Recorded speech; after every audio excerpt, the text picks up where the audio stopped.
Amo esta palabra. Esta palabra me sana, me libera, me afirma. Es lámpara a mis pies y lumbrera a mi camino. Me hace sabio, transforma mi alma, me prepara para reinar con Él. Amo esta palabra. Muy bien, pueden sentarse. Y en esta mañana, pues, nuevamente me toca la responsabilidad de compartir con ustedes la palabra.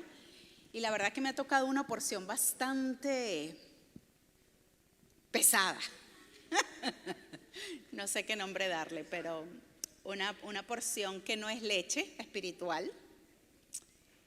Es una porción que nos va a confrontar. Solo una persona dijo amén. Los otros se pusieron el escudo.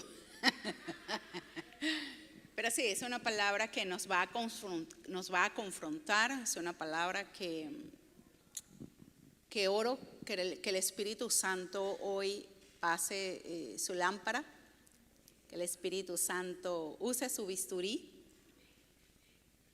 para operarnos, para sanarnos, para empoderarnos. Amén. Padre, gracias por este tiempo, gracias por tu palabra, gracias porque todavía en este lugar tenemos libertad de proclamar tu palabra, de compartirla de una manera abierta. Gracias por esta verdad. Acabamos de declarar, Señor, nuestro lema, es decir, que tu palabra, Señor, nos transforma. Y oramos que esta porción, Señor, sea usada por tu Espíritu para transformarnos, para hacernos mejores, para conformarnos más y más a ti. Háblanos como tú quieras hablarnos, que nuestros oídos estén atentos a tu voz. Queremos que tú, Señor, nos hables. Tu voz, tu palabra nos transforma, nos moldea, nos dirige, nos enrumba. Y también, Señor, tu voz y tu palabra nos dan estrategias, a veces de cosas que no nos hemos dado cuenta, y nos trae soluciones. En Cristo Jesús te damos la gloria, la honra y el honor. Amén y amén. La porción de esta enseñanza está en Josué, capítulo 7, versículos 10 al 26. No lo vamos a leer todos, pero se los dejo como referencia, porque yo sé que ustedes son una iglesia estudiada, que después que termina el culto, ustedes se van a sus casas y revisan las notas, y durante la semana están estudiando, ¿verdad? Estoy hablando por pura fe estoy hablando.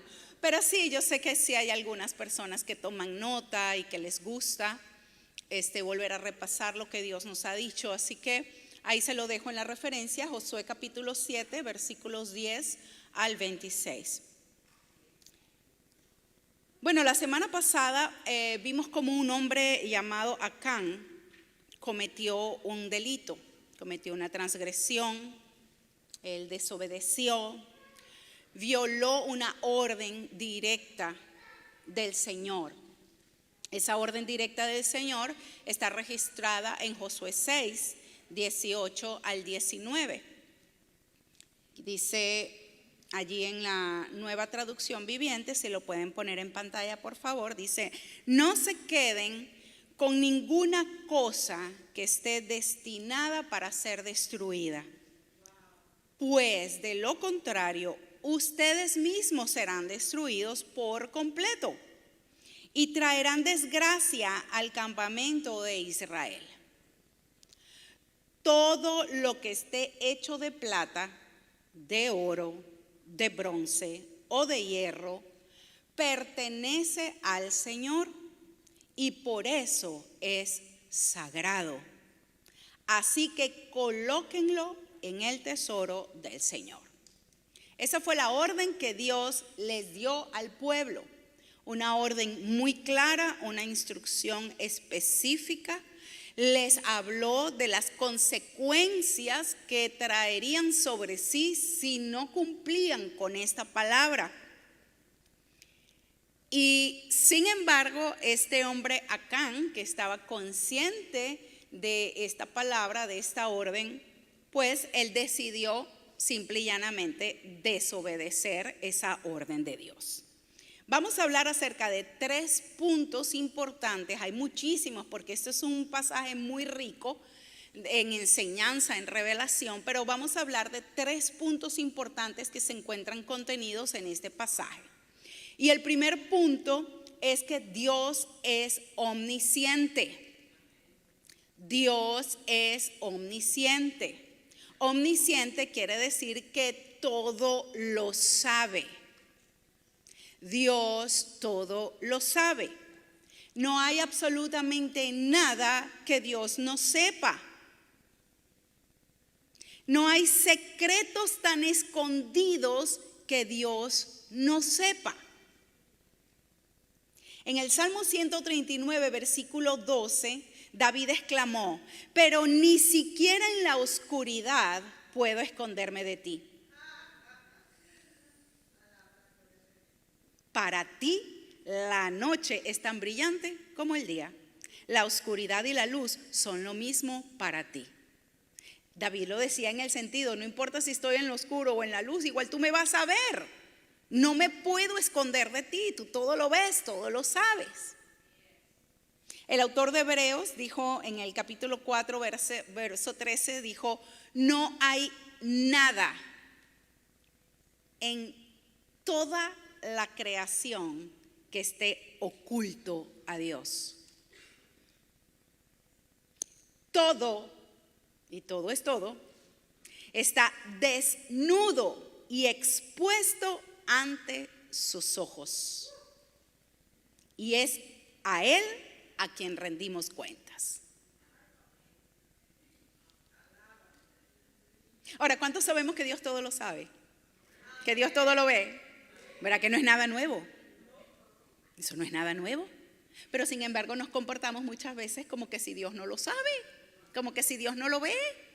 Y a todos les pasó eso. ¿Se recuerdan qué fue lo primero que hizo Adán después de pecar? Se escondió. Ellos se escondieron. Y muchas veces tú y yo actuamos de esa misma manera. Tratamos de escondernos de Dios, tratamos de camuflajear las cosas como que si Dios no ve, como que si Dios no lo sabe, como que si Dios no se entera. ¿Cuánto les ha pasado eso? No levante la mano, por favor. Ahora, el hermano Gregorio la semana pasada nos decía que impresionante que después de tan tremenda victoria que ellos habían tenido, era una victoria sobrenatural, la victoria en Jericó, ¿verdad? Donde esas murallas tan impresionantemente gruesas y grandes e imposible de penetrar, cayeron ante una estrategia inverosímil. Una estrategia que no parecía nada militar, una estrategia que no parecía que tuviese sentido, que era simplemente darle 6 vueltas a las murallas durante 6 días, lo tenían que hacer en silencio y luego a la última tenían que dar 7 vueltas y a la última vuelta tenían que tocar las trompetas y el pueblo gritaría y de esa manera los muros cayeron. Ellos obedecieron. Los muros caen, ellos toman la ciudad y tienen una tremenda victoria. Se enfrentan ahora, después de esa celebración, de esa victoria, de sentirse empoderados, ¿verdad? De sentirse grandes como nación. Se encuentran ahora ante una derrota con un pueblo pequeñito como el de Ai. El pueblo se llamaba Ai, ¿verdad? Y Gregorio nos decía Ai, ¿verdad? Ai quiere decir ruina. ¿Qué tal? Ai quiere decir ruina. Así que ellos fueron derrotados por un pueblo tan pequeño y después de ser derrotados, Josué y los ancianos se postran delante de Dios y Josué hace una oración que a mí me impresionó mucho. Porque Josué repitió las mismas palabras que el pueblo de Israel decía cuando estaban en el desierto. ¿Para qué nos trajiste acá? Nos trajiste aquí para matarnos. ¿Qué van a decir ahora los pueblos de tu nombre? Etcétera, etcétera.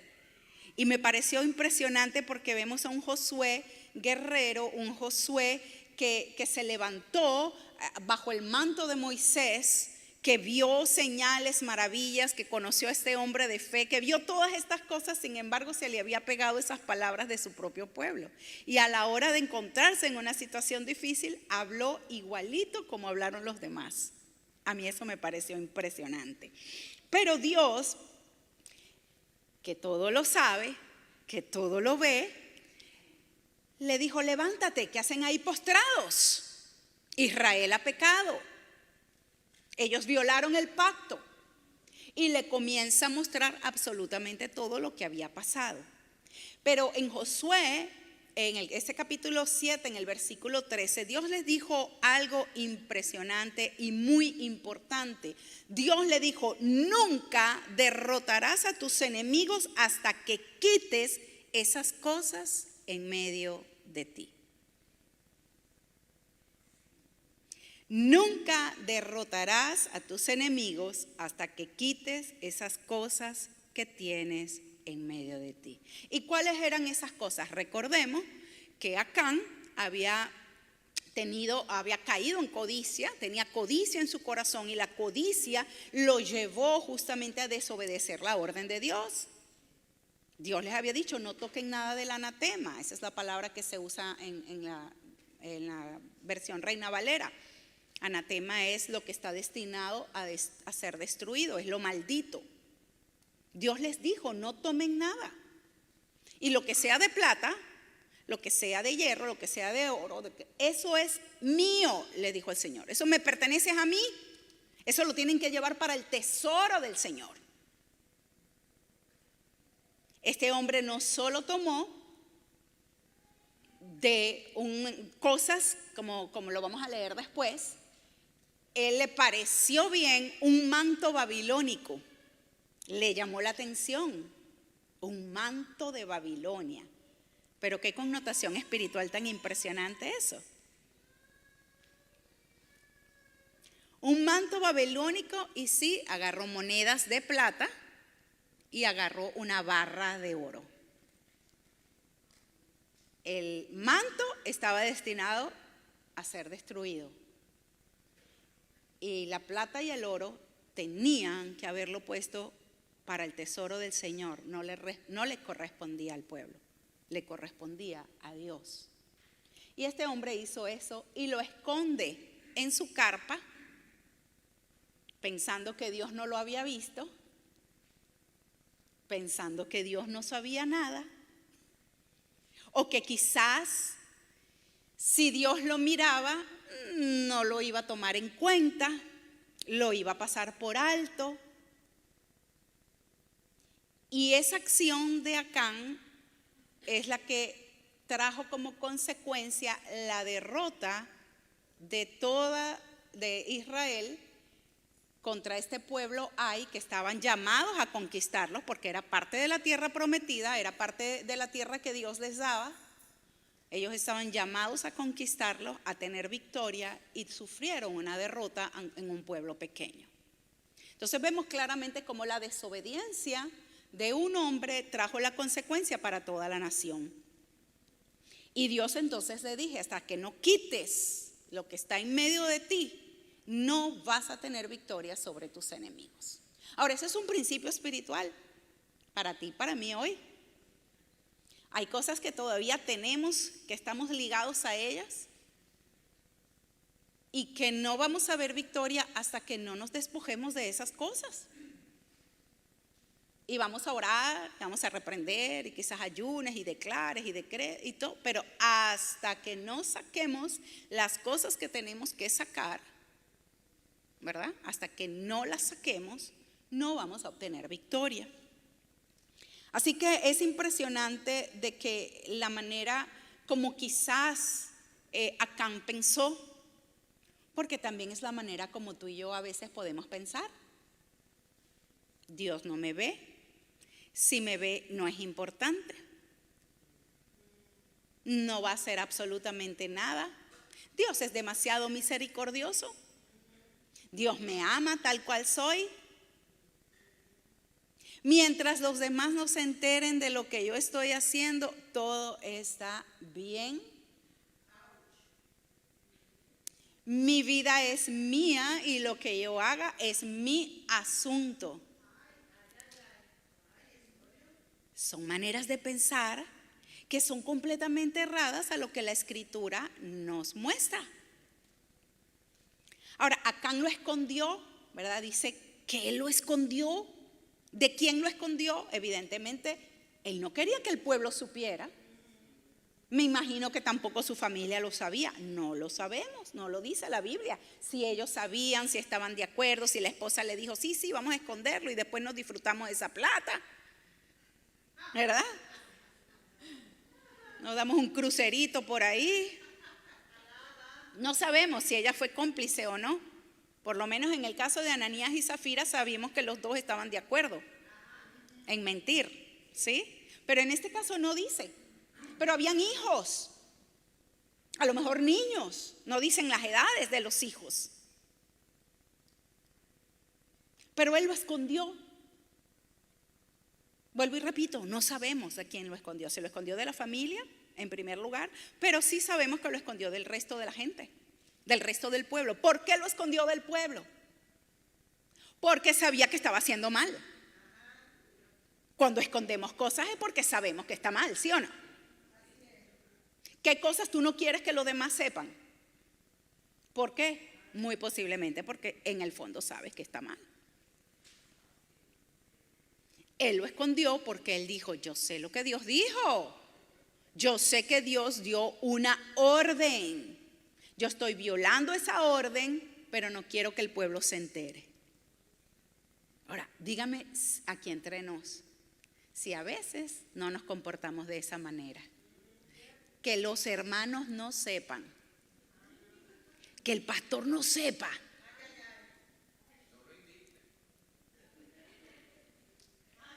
Mejor no los invitamos para que no se enteren. ¿Y el Señor? ¿Será que lo ve? ¿No lo ve? ¿Será que sabe? ¿Que no sabe? La Biblia dice que el Señor escudriña lo más profundo de nuestro corazón. Aún la intención. Usted sabe que a veces uno tiene como un impulso de hacer algo y no lo hace. Bueno, ya ese impulso, ya Dios lo sabe. Ni siquiera hemos pronunciado la palabra y ya Él lo sabe todo.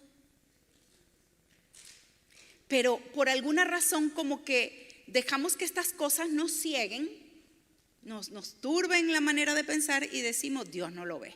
Mientras los hermanos no lo sepan, mientras el pastor no sepa, yo estoy bien, estoy tranquilo, puedo seguir adelante.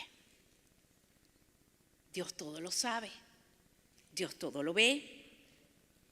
Ahora, cuando Acán decide desobedecer, él trajo su pecado a todo el pueblo, a toda la nación.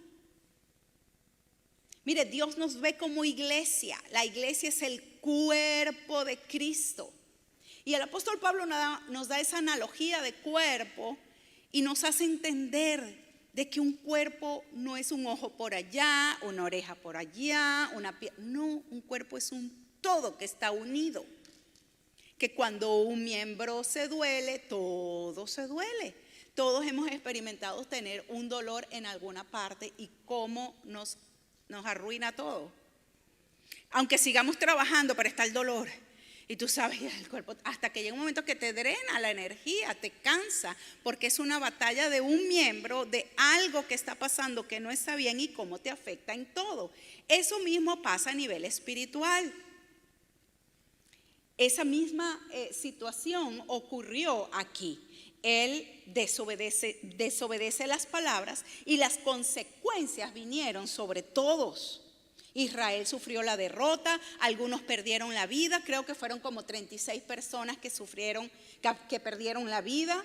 Y luego, bueno, el dolor, la aflicción de Josué, los ancianos, el dolor emocional de verse derrotados, el haber sido sacudidos en su fe. Tambalearon. ¿Qué pasó, Dios? Nos abandonaste.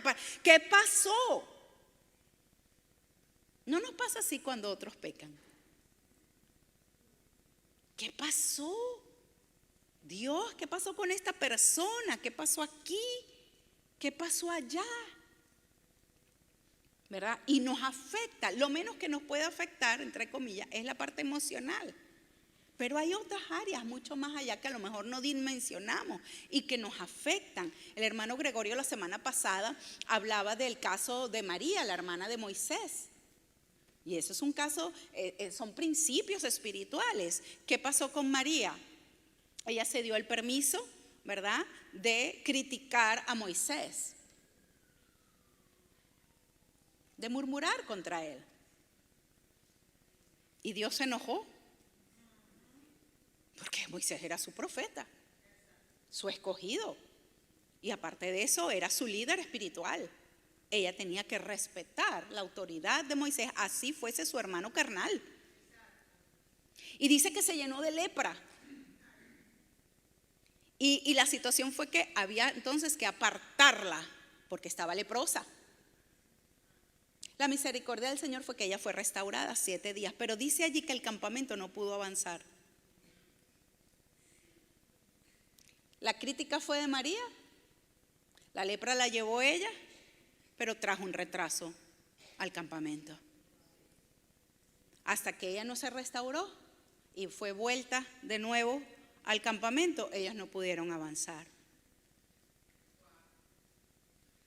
Y así muchas veces nos pasa espiritualmente, como familias, como iglesia, como nación. Hay cosas que Dios trata muy personales. Hay otras cosas que Dios trata como familia.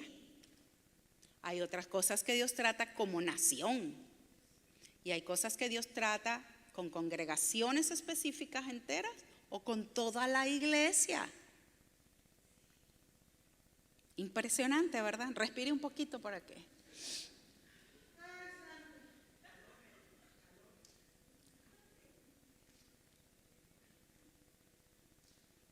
Mis acciones van a traer consecuencias positivas o negativas a mi familia, a mi entorno, a mi comunidad, a mi iglesia. No se trata de que yo quiera o no quiera, simplemente soy parte de. Tú eres parte de. Todo lo que hagas va a afectarnos a todos de una manera directa, indirecta.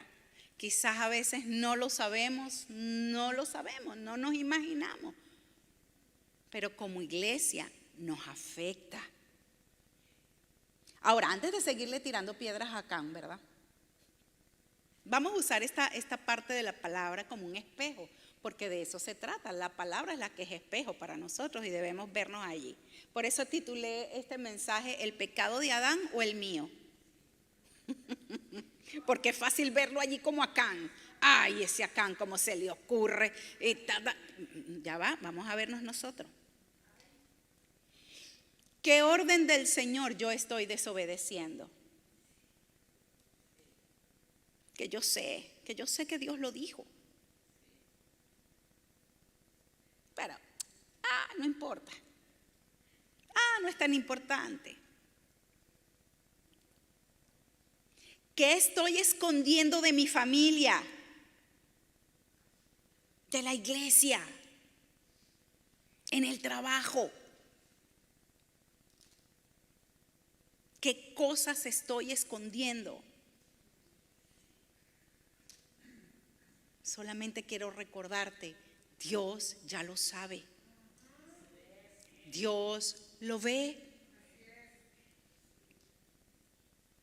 Otra preguntita, sí que es un poquito como más adentro el bisturí.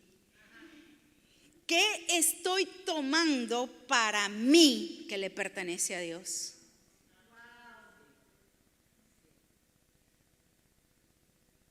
Si Dios le dijo a él, mire, la plata, el oro, todo eso es mío, no les pertenece a ustedes. Hay otras cosas, y ustedes lo saben bien, que Dios dice, esto es mío. ¿Qué estás tomando para ti que le pertenece a Dios? Pero que la iglesia ni sepa, ni se enteren, que el pastor no sepa. Dios lo ve, Dios lo sabe.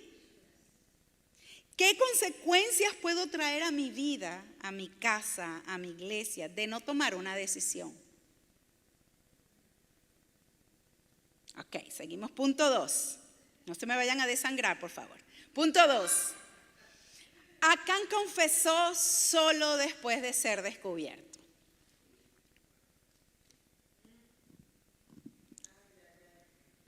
Josué 7, lo tienen ahí en pantalla. Entonces Josué le dijo a Acán: hijo mío, da gloria al Señor, Dios de Israel, y di la verdad. Confiesa, dime lo que has hecho, no me lo escondas. Y Acán respondió: es cierto, he pecado contra el Señor, Dios de Israel. Entre el botín yo vi un hermoso manto de Babilonia, 200 monedas de plata, una barra de oro que pesaba más de medio kilo. Los deseaba tanto que los tomé. Está todo enterrado debajo de mi carpa. La plata la enterré aún más profundo que el resto de las cosas. Es que hay cosas que enterramos más profundas que otras. Y lo que guardamos más profundo es aquello que menos queremos que salga a luz. Pero hay tanta sanidad y liberación en la confesión. Es una de las prácticas que la religiosidad nos ha robado. Porque no se trata de confesarle a un cura, sino que lo que dice la palabra en Santiago 5:16. Dice: confiésense los pecados unos a otros y condénense, júzguense, señálense, critíquense. ¿Qué dice? Y oren unos por los otros. ¿Para qué? Para que sean sanados.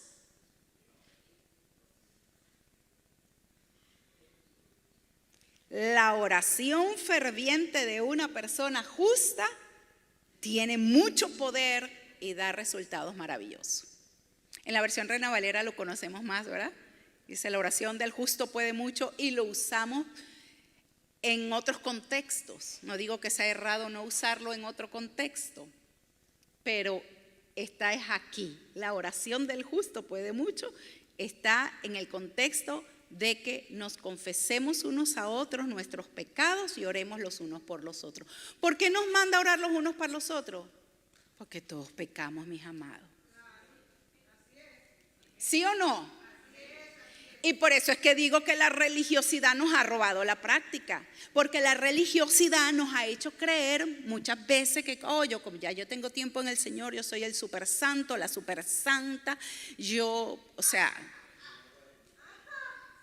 ¿verdad?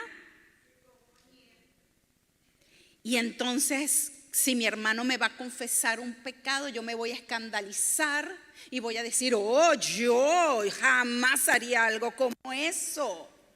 Y lo voy a condenar, lo voy a caer al látigo, y a lo mejor hasta vengo y lo proclamo por todas partes. Por eso digo que la religiosidad nos ha robado una práctica tan saludable espiritualmente hablando, que es el poder tener con quién confesarle: me está pasando esto, cometí esto, puedes orar por mí. Pero en la iglesia hemos levantado tantas barreras de protección, entre comillas, que no nos atrevemos a hablar con nadie, porque lo primero que tememos es que me van a juzgar, que me van a condenar. Entonces yo sigo enterrando mis cosas ahí en la carpa.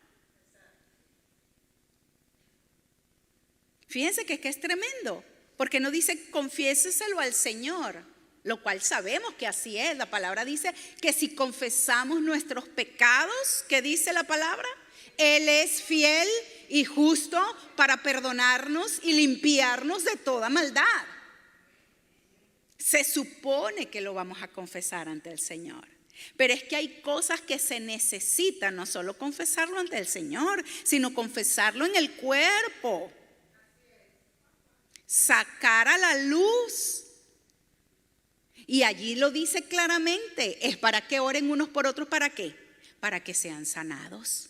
Entonces a veces hay cosas que no sanamos porque seguimos teniendo las cosas enterraditas en la carpa y no confesamos, no sacamos a luz nuestra lucha, nuestra batalla, nuestra situación, nuestra tentación.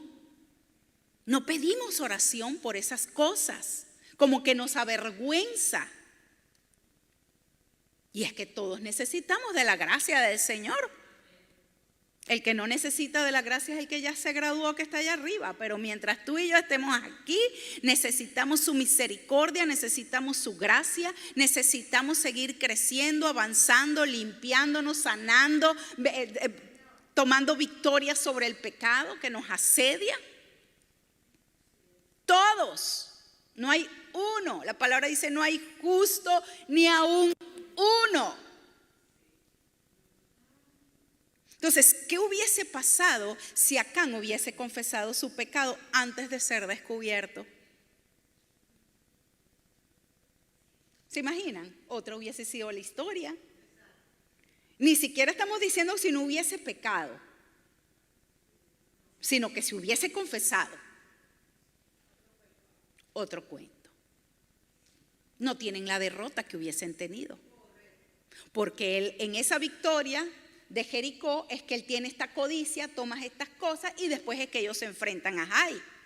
Así que si después de esto él hubiese dicho, uy no, de verdad le estoy fallando al Señor, esto no está bien.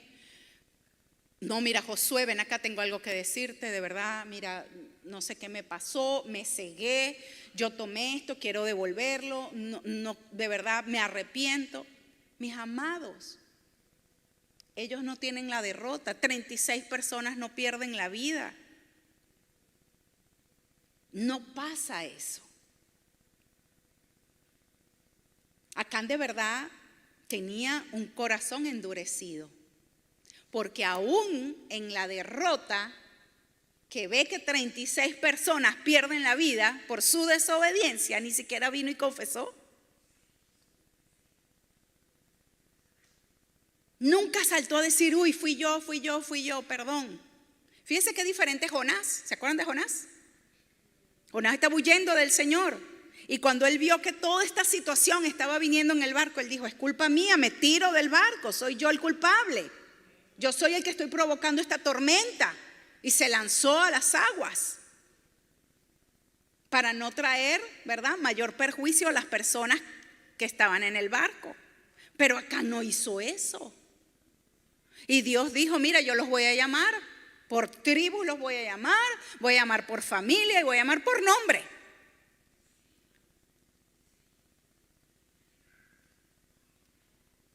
Yo nada más esa vez que Dios iba a hacer, ay, perdón, fui yo, ya, aquí estoy.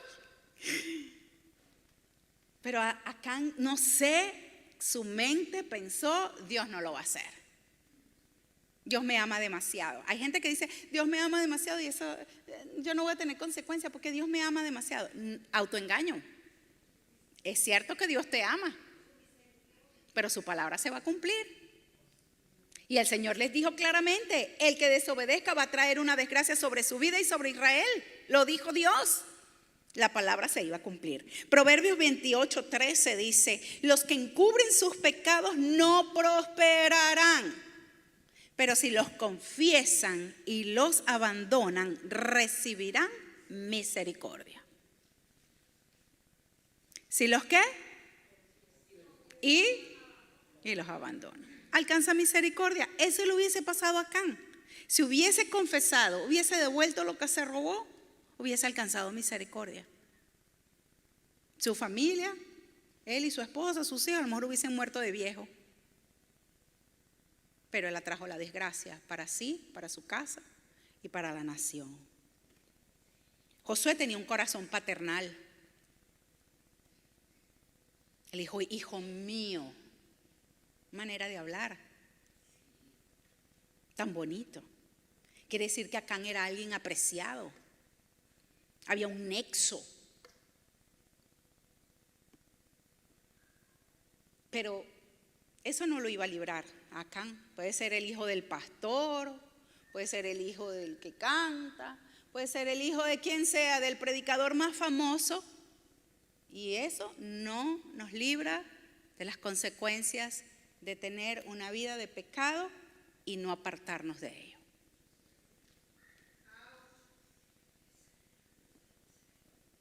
Dios no tiene favoritos, mis amados. Dios no hace acepción de personas. Su palabra se va a cumplir. Ahora vamos a analizar rapidito la tentación y el pecado de Acán, porque, vuelvo y repito, ¿es el pecado de Adán o el mío? El de Acán, ¿verdad? El mío no. Ok. Sabemos que era codicia, ¿verdad? Que fue codicia, el pecado de Acán. Según el diccionario, la codicia es un deseo o apetito ansioso y excesivo de bienes o riquezas. Uno de los sinónimos de la codicia es la avaricia. Entonces, codicia tienes, pero quieres más y más y más y más y nunca te sacias, sea de lo que sea. ¿No? Fíjense que las palabras de Acán dijo entre el botín. Casi todas las versiones de la Biblia lo dice así. Una versión dice entre los despojos. ¿Qué quiere decir eso? Que entre el botín había muchas más cosas, pero entre el botín a él le llamó la atención fue el manto de Babilonia, ¿verdad? Pero lo que él tomó fue suficiente. Y eso también puede ser un engaño. ¿Qué quiero decir con esto? Que a veces nos engañamos diciendo, bueno, pero me robé solamente $500, me pude haber robado más. Ahí habían 1,000, habían 2,000, pero yo solamente tomé 500, pues. O tomé 100, o tomé 10, o tomé 1 y había más. O sea, entre el botín habían más cosas, pero él tomó una sola.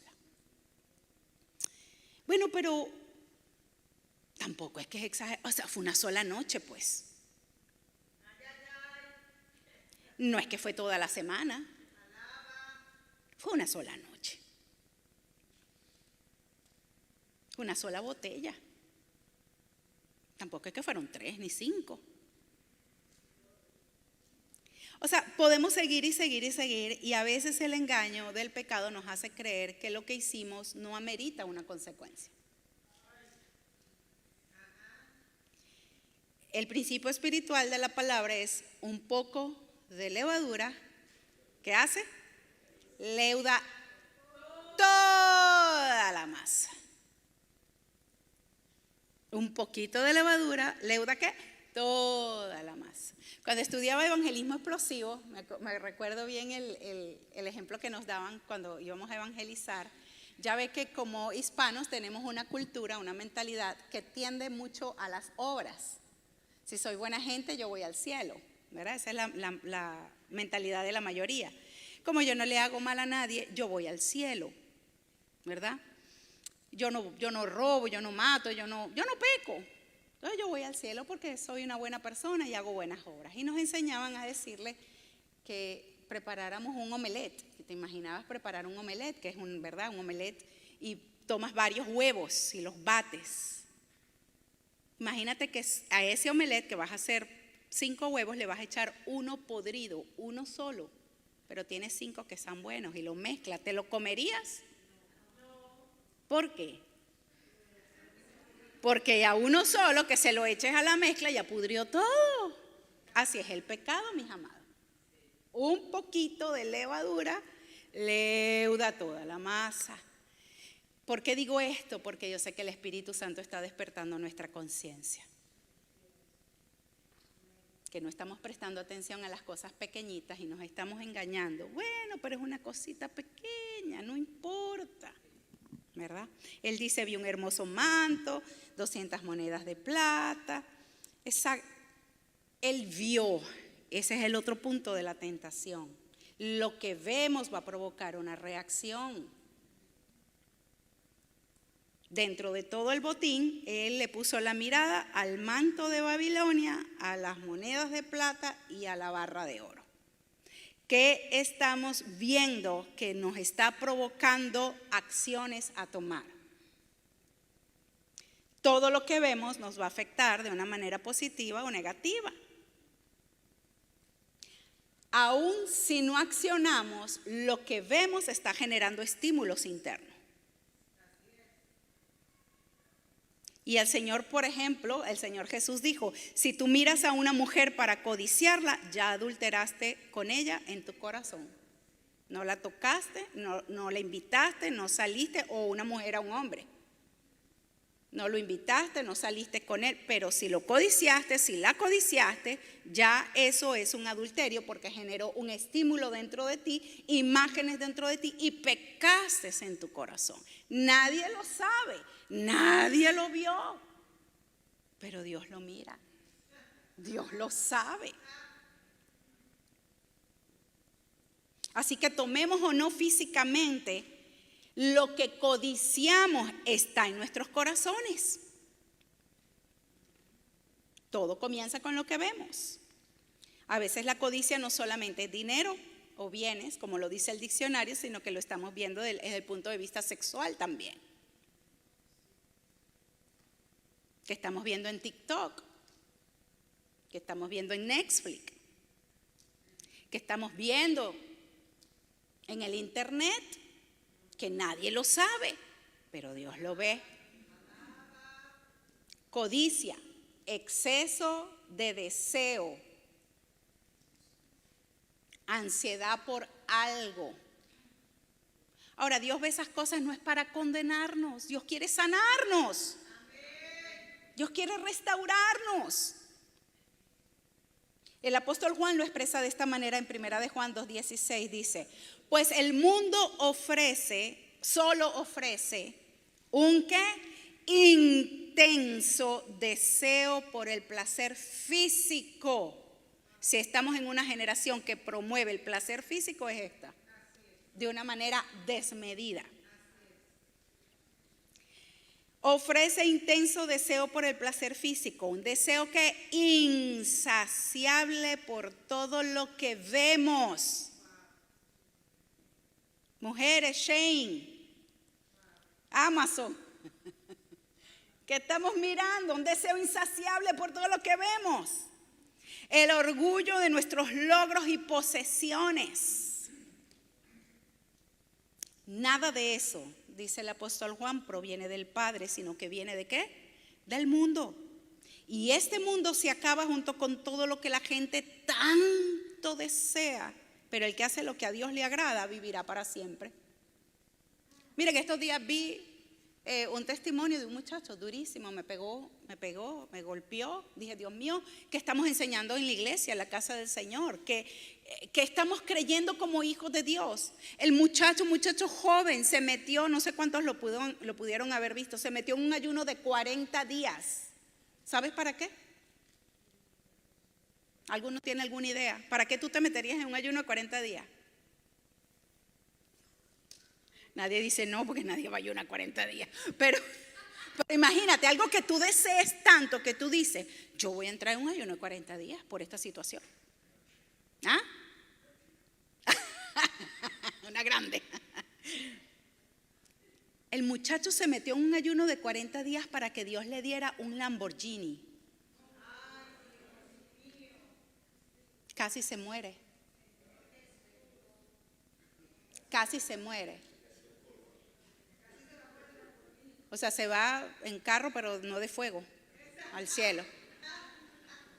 O sea, los deseos del corazón, ¿cómo nos desvían? O sea, imagínense el deseo tan profundo que él diría, con un ayuno de 40 días le tuerzo el brazo a Dios y me da un Lamborghini. Mis amados, revisemos nuestros deseos. No hay nada de malo en desear cosas buenas. No hay nada de malo.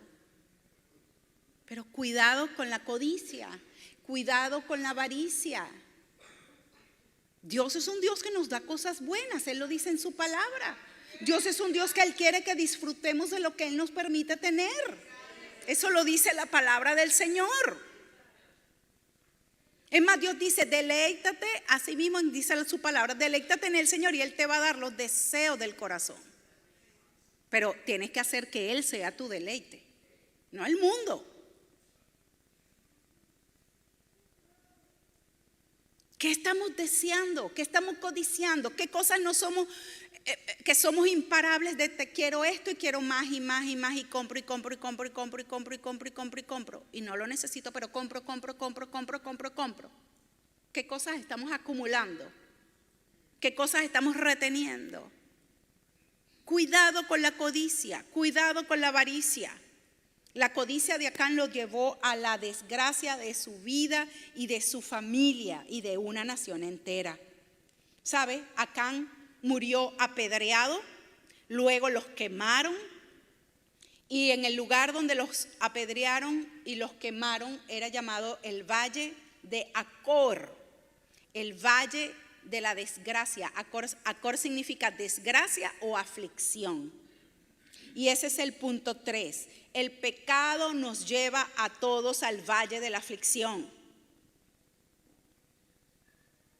El pecado nos lleva a todos al valle de la aflicción. Dice, entonces todos los israelitas apedrearon a Acán y a su familia y quemaron los cuerpos.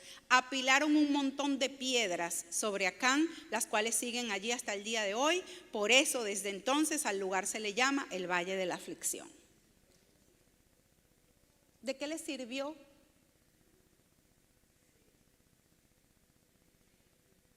¿De qué nos sirve? ¿Te sirve a ti o a mí la codicia y enterrar cosas y guardar cosas? Si el día que nos vayamos no nos vamos a llevar nada de eso. No es que no disfrutamos lo que tenemos hoy, pero la avaricia, la codicia, ¿para qué? Ahora, quizá alguno pueda preguntarse, uy, pero ¿cómo es posible? Eso es una consecuencia muy fuerte. ¿Cómo es que Dios no tuvo misericordia? Porque tuvo que morir la familia y hasta los animales murieron. Quiero decirte, número 1, Dios había anunciado de antemano las consecuencias. Es decir, la consecuencia no es porque lo hizo Acán. No fue personal. Porque lo hizo Acán, va a venir esto. Y si lo hubiese hecho otro, no le pasa nada. No, Dios no es así. Dios díjole, el que viole esta palabra va a traer desgracia sobre su vida. Y eso fue lo que se cumplió. Dios no puede ser burlado. Dios no deja de cumplir su palabra. 2, hay niveles de contaminación donde hay que sacar de raíz todo lo que pueda seguir afectando al cuerpo. Repito, hay niveles de contaminación que hay que sacar de raíz todo lo que pueda seguir afectando el cuerpo. ¿No pasa eso con el cáncer? ¿Todo el cuerpo está lleno de cáncer cuando una persona sufre de cáncer? No, son unas células que están en alguna parte. ¿Y qué hay que hacer? Raspar y sacar todo lo que se pueda para impedir que se propague y dañe todo el cuerpo. Son principios naturales, pero son principios espirituales. A veces unas personas sufren de gangrena. ¿Y qué hay que hacer? Amputar el pie, amputar la pierna, amputar un brazo. ¿Para qué? Para impedir que la infección tome todo el cuerpo. Entonces son medidas drásticas, pero son medidas de preservación de la vida. Y eso era lo que había que hacer con el cuerpo espiritual de Israel. Tenían que sacar de raíz a Acán, a su familia, a todo lo que tenía y lo que se había robado. ¿Y por qué la familia? Piensen en esto. Acán era la cabeza de ese hogar. ¿Ustedes piensan que esa codicia le surgió a Acán en ese momento? Ya eso era una conducta recurrente. Cuando ya tú te atreves a desobedecer una orden de Dios, es porque ya la desobediencia es parte y natural. Es porque ya la rebelión está allí. Eso no fue una tentación de un momentito y cayó. Entonces ya esta era una familia que venía moldeada por un hombre que no temía a Dios, que no temía su palabra, que no le importaba desobedecer, que además no tenía principios, que no tenía valores, porque todavía lo estaba escondiendo. Ya la familia venía afectada de esa manera. Los hijos ya habían visto un papá que no temía a Dios. Ya los hijos habían visto un hombre que era un hombre codicioso, un hombre que no era íntegro, que escondía, que se ocultaba. Más adelante, esos hijos iban a repetir lo mismo. Recordemos que no es lo mismo en nuestros tiempos. Podemos tener padres malos, pero hoy día está el nuevo nacimiento. Y podemos ver una generación muy diferente de hijos de padres. Digo malos, todos tenemos fallas y defectos. Pero no quiere decir que los hijos repitan o tengan que repetir, no están marcados por ellos. Bendito Dios por la gracia, ¿sí? Conclusión, ¿qué voy a hacer hoy con la conciencia de que Dios todo lo ve y todo lo sabe? Quizás te sentiste expuesto, descubierto, aunque ya sabías que Dios todo lo sabe, pero ¿qué haces hoy con esa luz que hoy el Espíritu Santo encendió en tu conciencia? ¿Cómo has venido afectando tu familia, tu comunidad, tu iglesia con tu situación? ¿Qué pasaría? ¿Cuál es la consecuencia si lo que estás enterrando en tu carpa sale a luz?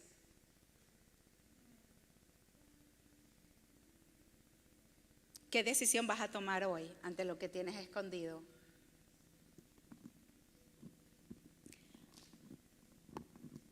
Vamos a orar. No ha sido una palabra muy fácil de entregar. No es una porción que escogí para predicar.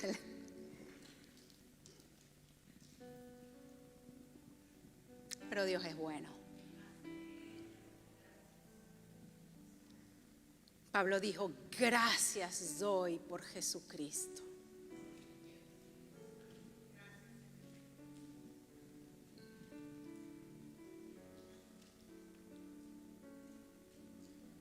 Y hoy nos ha pasado como a Acán. Hoy hemos sido descubiertos ante Él.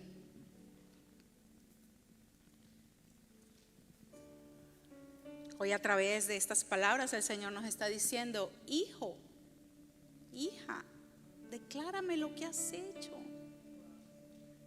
No me escondas nada. Dime la verdad.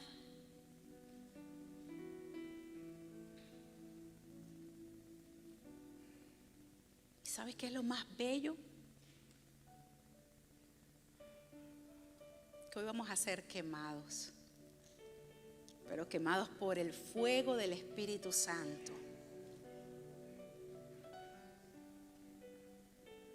No vamos a morir como murió Acán, apedreado con su familia.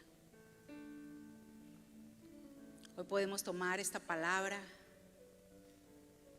y decir, Señor, una vez más, perdóname. Yo te voy a invitar a todo el que pueda a nivel físico, que te pongas de rodillas.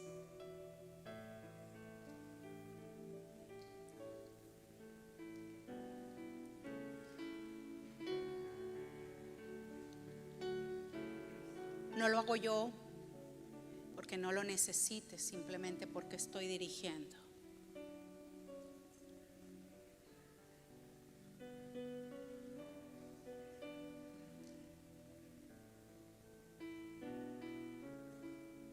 Dios todo lo ve, Dios todo lo sabe. Invítalo a tu carpa, a tu tienda, a tu morada.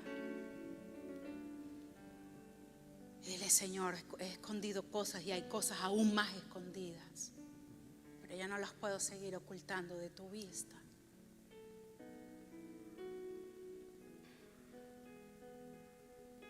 Y vengo sencillamente, Señor, a pedir tu misericordia, porque solo me pides que confiese para sanarme. para limpiarme.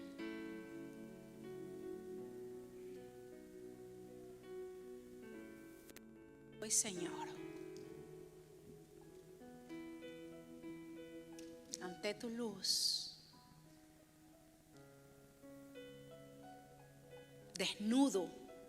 desnuda delante de ti, sin excusas, sin máscaras, tal cual soy.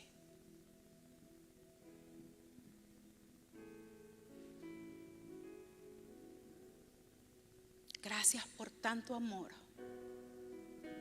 Gracias por tu misericordia, por tu paciencia.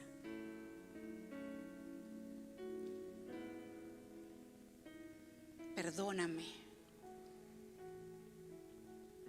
Perdóname y enséñame cómo debo desenterrar lo que he enterrado por tanto tiempo.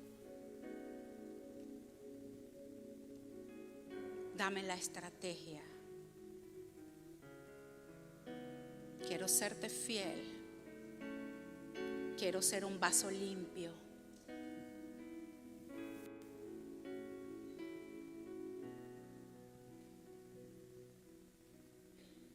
No quiero seguir afectando a mi familia. No quiero seguir afectando a mi comunidad. Quiero ser un vaso de bendición que promueva el avance, la multiplicación, el crecimiento, no el estancamiento en mi casa espiritual. Quiero ser un vaso limpio.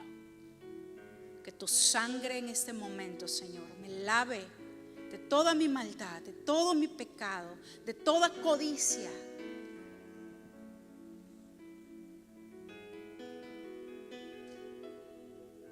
Que el fuego de tu Espíritu Santo queme todo aquello que no te es agradable. Santifícame en tu palabra, en tu verdad. Quiero darte tantas gracias por tu sacrificio en la cruz del Calvario, porque tú pagaste por mí. Tú pagaste por mí. Tú pagaste por mí. Tú pagaste por mí. Y hoy me das una nueva oportunidad de comenzar, Señor, en un nuevo camino de limpieza, de santidad, libre de codicia. Que donde había codicia en mi corazón, Señor, pueda haber un mayor anhelo y una mayor pasión por tu presencia.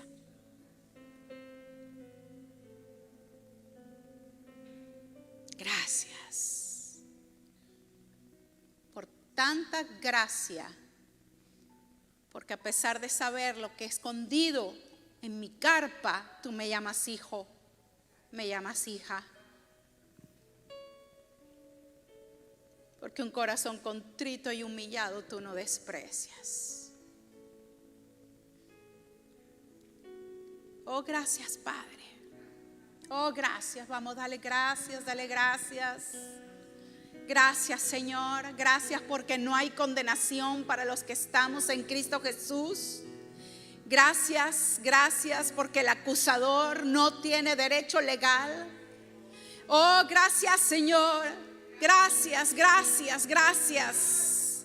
Declaro mi limpieza, declaro mi libertad, declaro mi cambio por el poder de la sangre del Cordero, por el poder del Espíritu Santo que habita en mí. Gracias, gracias, Señor. Y te voy a invitar a que busques 2 o 3 personas y le proclames: te perdono, te perdono, te perdono, te perdono. Vamos. Busca 2 o 3 personas y exprésale el perdón del Señor. Te perdono, te bendigo. Aleluya. Gracias, gracias, gracias, Señor. Gracias, Señor, gracias. Declaro libertad en el poder del nombre de Jesús. Declaro liberación, declaro sanidad, declaro gozo. Declaro restauración en el cuerpo. Declaro vida, la vida abundante de Cristo Jesús en nosotros. Declaro la bendición del Padre. Gracias, Señor, por tu sangre. Gracias por tu perdón. Gracias por tu limpieza. Gracias, Señor. Gracias, gracias. Gracias, Señor, en Cristo Jesús.